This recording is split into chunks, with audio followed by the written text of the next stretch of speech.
Journalism and Mass Communication from Manav Rachna Engineering College. अच्छा, तो ma'am इस बीच क्या और कोई प्रोजेक्ट किए इसने दंगल के बाद में? नहीं, दंगल के बाद उसने कुछ किया नहीं, थोड़ी बहुत एड्स वगैरह जैसे प्रिंट शूट किए थे और उसने ज़्यादा कुछ किया नहीं, क्योंकि हम चाहते थे कि अपना क्वालिफ़िकेशन कंप्लीट करे, बिकॉज़ उसको जाना एक्टिंग लाइन में ही था।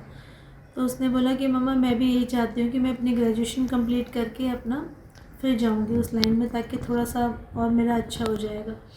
तो हमने भी कहा ठीक है। तो उसके बाद वो अपना रेगुलर स्कूलिंग करी, फिर कॉलेज में गई अपना, और कॉलेज में भी बहुत अच्छा परफॉर्म कर रही थी। अभी उसने लास्ट सेमेस्टर में टॉप ही किया था। तो मतलब she was a brilliant girl, हर चीज़ में वो एक्सेल करना चाहती थी कि मैं जो भी, जबकि वो एक्टिंग करना चाहती थी, मगर फिर भी जर्नलिज्म एंड मास कम्युनिकेशन उसने सब्जेक्ट लिए, तो उसमें भी वो बेस्ट दे रही थी अपना। प्रोजेक्ट्स हों, कुछ डेमोन्स्ट्रेशन हो, कुछ भी हो कॉलेज में, तो सुहानी भटनागर का नाम आता था। She was that much creative and intelligent girl. अच्छा मैम, दंगल की बात करें तो दंगल कैसा मिला प्रोजेक्ट, मतलब जो उसको रोल मिला वो कैसे मिला? दंगल का तो जैसे मैंने आपको बताया कि लास्ट दंगल करने से 5-6 साल पहले से ही, मतलब बचपन से ही मॉडलिंग कर रही थी। तो मॉडलिंग वगैरह करते करते ऐसे ऑडिशंस के लिए हमें आते रहते थे व्हाट्सएप, तो हमें दिल्ली में बुला लिया था कि आप एक बार ऑडिशन देने आ जाओ, कि दिल्ली बॉम्बे से आ रहे हैं। तो इतने सिंपल कैजुअली दे दिया था ऑडिशन। तो बस उसके बाद दंगल के लिए 21,000 गर्ल्स उन्होंने शॉर्ट लिस्ट की थी, जिसमें 2 लड़कियां इन्होंने फाइनल की थी जूनियर रोल, जो गीता बबीता के लिए, and she was one of them.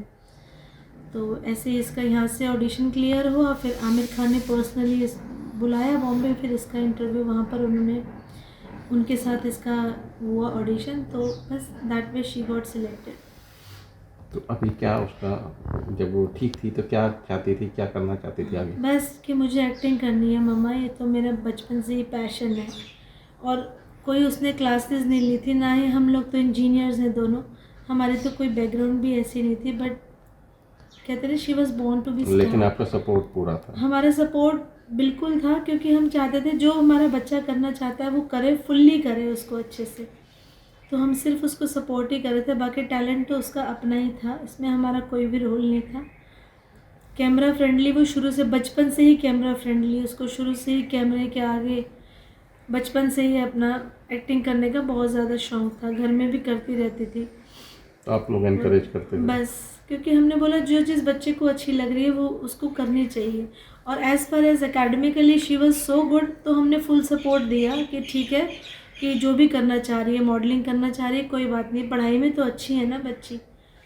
तो उसने दोनों तरफ से हम लोगों को सेटिस्फाई कर रखा था कि नहीं, मेरे लिए दोनों चीज़ें इम्पोर्टेंट हैं। एंड स्कूल भी उसके लिए एक तरीके से प्राउड ही फील करता है कि स्कूल में भी उसने नाम कमाया काफ़ी, कि 6 महीने दंगल की वजह से स्कूल से लीव पे थी, बट 6 महीने के किस स्टैंडर्ड में थी इस समय? She was in 6th standard, DPS Mathura road से पढ़ी है वो।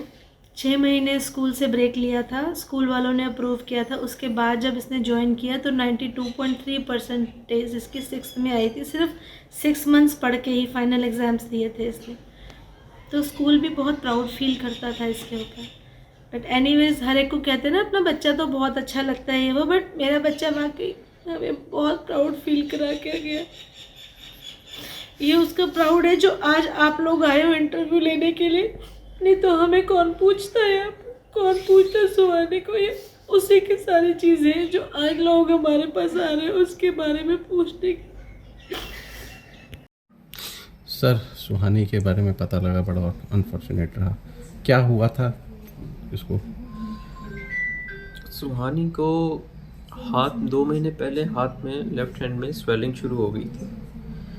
तो काफ़ी डॉक्टर्स वगैरह को दिखाया हमने यहाँ पे, डर्मेटोलॉजिस्ट को दिखाया, हॉस्पिटल्स में दिखाया, एक्सरे वगैरह, अल्ट्रासाउंड, MRI करवाई, क्या प्रॉब्लम है, कुछ किसी को डायग्नोज नहीं हो पा रहा था। फिर एम्स में लेकर गए उसको, एम्स में डायग्नोज किया उन्होंने डर्मेटोमायोसाइटिस जुवेनाइल, क्योंकि वो 19 साल की है। तो जब ये डायग्नोज किया फिर उसके साथ साथ उसको स्टेरॉइड्स वगैरह दिए, उसको सर पहले ट्रीटमेंट पहले वगैरह अगर दिया। बताएं कि बीमारी है क्या ये एग्जैक्टली? ये डर्मेटोमायोसाइटिस मसल्स की ऑटो इम्यून है, जो आपकी जो मसल्स है वो इन्फ्लेमेशन करना शुरू कर देती है। मसल में इन्फ्लेमेशन आती है, सूजन आ जाती है, मसल स्वेल करना शुरू कर देती है, और जैसे जैसे मसल स्वेल करती रहती है आपकी बॉडी में भी स्वेलिंग आती रहती है। जैसे उसके हाथ में स्वेलिंग स्टार्ट हुई एक हाथ में, फिर दूसरे हाथ में स्वेलिंग स्टार्ट हुई, ऐसे करके बॉडी में इन्फ्लेमेशन आ गया पूरी बॉडी में। फिर उसमें धीरे धीरे उसके अंदर स्टेमिना ख़त्म हो जाता है, उसके अंदर स्ट्रेंथ ख़त्म हो जाती है, उसके अंदर बॉडी एक शुरू हो जाता है, धीरे धीरे करके ये सारे सिम्टम्स आते हैं। तो ये डर्मेटोमायोसाइटिस डायग्नोज करने के बाद उसका जो ट्रीटमेंट है स्टेरॉइड्स वगैरह, एम्स में जब उसको एडमिट कराया तो उन्होंने वो ये ट्रीटमेंट शुरू किया। ट्रीटमेंट के बाद फिर बहुत ज़्यादा धीरे धीरे इसकी रिकवरी होती है, स्टेरॉइड्स की इमीडिएटली नहीं होती, इसको महीने लग जाते हैं ठीक होने में। लेकिन उसको थोड़ा सा उसको जो जो स्टेरॉइड्स दिए वो इम्यूनिटी सप्रेंट्स होते हैं, जिससे इम्यूनिटी बहुत कम हो जाती है और उससे इन्फेक्शन होने के चांसेस ज़्यादा बढ़ जाते हैं। तो वो चीज़ थोड़ी सी इन्फेक्शन उसको कैच कर गया हॉस्पिटल में, और वो इन्फेक्शन की वजह से उसके और जो जो मेडिसिन उसको दिए फ्लूइड वगैरह और वो सब सारी मसल्स के थ्रू वो पानी बॉडी में जाने लग गया, जिसकी वजह से उसका फ्लूइड पूरा बॉडी में फ्लूइड हो गया, लंग्स में भी फ्लूइड हो गया, और उसके बाद उसके लंग्स कोलैप्स करने लगे, और लंग्स कोलैप्स करे और फिर रेस्पिरेशन नहीं हुआ, उसका ऑक्सीजन लेवल बहुत कम हो गया था। वेंटिलेटर पे डाल रखा था, मगर वेंटिलेटर पे डालने के बाद भी उसका ऑक्सीजन बहुत कम था। और फिर कल शाम को 7 बजे एम्स में डॉक्टर्स ने बोल दिया शी इज़ नो मोर। अच्छा, कितने दिन पहले बीमारी के बारे में पता लगा आपको? हमें 2 महीने पहले पता चला था, तो हम लोगों ने फिर पहले स्किन डॉक्टर्स के दिखाया। हमें बेसिकली बीमारी के बारे में नहीं पता चला था हाँ। कि क्या है, हमें सिर्फ ये पता चला था कि इसको एक लंप डेवलप हुआ है, तो we used to go there कि इसका ट्रीटमेंट करवाते हैं। हमें बीमारी के बारे में तो 2 हफ्ते पहले पता चला एम्स में। उससे पहले तो हम लोग को यही नहीं पता था कि क्या प्रॉब्लम है।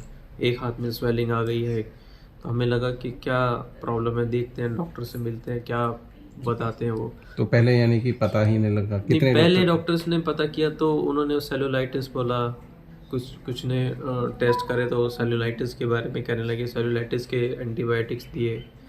सेलुलाइटिस नहीं था वो एग्जैक्टली, उसके फिर कुछ रिएक्शंस वगैरह हो गए बीच में, फिर उसको कोल्ड कफ शुरू हो गया, उस तरीके से फिर उसकी हालत थोड़ी बिगड़ती गई। फिर हमने एम्स में जब कराया, उन्होंने अपने टेस्ट वगैरह करे तो उन्होंने डर्मेटोमायोसाइटिस को। अच्छा, कितनी रेयर बीमारी है ये? ये बहुत रेयर है बीमारी, ये ऑटो इम्यून की ही एक तरीके का ऑटो इम्यून है जो मसल्स को अफेक्ट करता है, और ये बहुत रेयर है। डर्मेटोमायोसाइटिस इस लेवल का, जो डॉक्टर से मेरी बात हुई थी तो बता रहे थे कि 5 वर्ल्ड वाइड 5-6 केसेस हैं, और कुछ की रिकवरी हो गई, कुछ की नहीं भी हो पाई, बट ये बहुत रेयर है और बहुत बहुत रिस्की और डेंजरस है, बच्चों के लिए तो खासकर लंग्स को अफेक्ट कितने करता दिन है। में पता लगा, मतलब कब इसके सिम्टम्स आए और पूरा ड्यूरेशन क्या रहा उसकी लाइफ का? जो सिम्टम्स आए 2 महीने पहले, और जब हमें पता चला वो 10 दिन पहले कि ये बीमारी है, और विदिन 10 डेज़ उसकी जो हेल्थ थी वो इतनी डेट्रोइट हो गई कि वेंटिलेटर पे डाल के आईसीयू में उसको 4 दिन आईसीयू में रही हो, और उसके बाद वहाँ पर उसके लंग्स वगैरह फेल हो गया, और उसका फ्लूइड वगैरह लंग्स में फ्लूइड पानी चला गया, और तो किसी स्तर पर डॉक्टर्स की लापरवाही रही क्या कहीं डायग्नोज होने में, या जब तक एम्स नहीं गए थे तब उस लेवल पर? नहीं, डॉक्टर्स की लापरवाही, एम्स से जाने से पहले तो किसी को कुछ पता नहीं चल रहा था। जो उन्होंने टेस्ट किए उसके हिसाब से, जो उन्होंने सोचा उसके हिसाब से मेडिसिन्स दिए, हम लोग ने वो ट्रीटमेंट किया, बट वो एक्चुअल में बीमारी थी नहीं। एम्स में जाने के बाद ही बीमारी मिली, तो एम्स में उन्होंने ट्रीटमेंट अपने हिसाब से किया, मगर अब कुछ ऐसी चीज़ें होती हैं जो हॉस्पिटल्स के हाथ में भी नहीं होती हैं। हॉस्पिटल्स एक्वायर्ड इन्फेक्शंस ये मोस्टली आईसीयूज़ में हो जाते हैं जब आप इम्यूनोसप्रेंट्स देते हो बच्चे को, स्टीरॉइड्स वगैरह, या किसी भी पेशेंट को देते हो, तो इम्यूनिटी लो हो जाती है और उस केस में जो भी पेशेंट होता है आईसीयू में उसको इन्फेक्शन कैच करने के चांसेस 100 टाइम्स बढ़ जाते हैं। तो ये कह सकते हो कि हॉस्पिटल का एक इन्फेक्शन था, या ये कह सकते हो कि ये एक नॉर्मल चीज़ है जो हॉस्पिटल्स में हो जाती है पेशेंट्स को। बट वो क्या उसको वो ट्रीट करके और ठीक कर सकते थे, अब ये मैं कह नहीं सकता, मैं उतना टेक्निकल डॉक्टर नहीं हूँ। उन्होंने अपना बेस्ट ही किया होगा, आईसीयू में थी वो, होपफुली उन्होंने अपना बेस्ट किया। अब मगर जो किस्मत में लिखा होता है वही होता है, नहीं हो पाए। दंगल फिल्म की थी पहले, मगर कर लेते हैं उनसे कुछ। हाँ, एक बारी प्लीज।